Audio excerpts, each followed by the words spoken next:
I'd like to have Connie Howard come forward, and Connie will be speaking on behalf of the Edmonton Project Ploughshares group. Connie? Thank you. Hi, everybody. As I reflected on my own desire, all of our desire for peace, for a better world today on this International Day of Peace, I found it difficult not to feel a lot of discouragement. Still, many of us continue to hope that human beings will someday leave behind the savagery that has characterized so much of our history and still haunts us today. The stories brought to us in our daily papers are certainly reason for discouragement. One columnist several weeks ago came right out and said that to deal with the current Middle East instability, the West will simply have to use nuclear bombs to wipe out Iran's military and potential nuclear capabilities. That to him was the lesser of two evils. His argument was almost compelling in its logic. Sacrifice a few lives to save many. But when has war not sown the seeds for more anger? When does it not twist our sense of justice and strip us of our humanity? When is it really worth the price? The current mission of our Canadian troops in Afghanistan, silently transmuted from a peacekeeping one to one of a counterinsurgency, is a perfect example.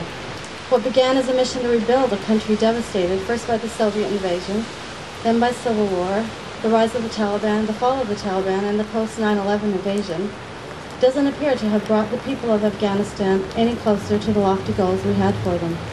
They are sad, afraid, angry, disillusioned. They want normalcy. They want to go home and play in the park with their children. They're tired of violence. But can we live together on this planet without continuing to destroy each other? How, when it is so much easier to operate on autopilot? When so many believe that our knee-jerk reactions to evil are noble rather than driven by fear or greed? When it is so easy to believe it is others, not us, capable of evil? There are so many loud and even apparently logical and intelligent voices proclaiming that peace through nonviolence and justice is ideal, naive, impossible. The Edmonton Journal ran an editorial last week condemning those who oppose our current mission in Afghanistan, and concluded by saying that if we have learned one thing, it's that some evils can't simply be dispensed with through lofty thoughts and resolutions. Is that all they are, lofty thoughts? And can those evils be dispensed with through violence? To me, nonviolence is supremely pragmatic, accepts the truth that hate and aggression only breed retaliatory hate and aggression.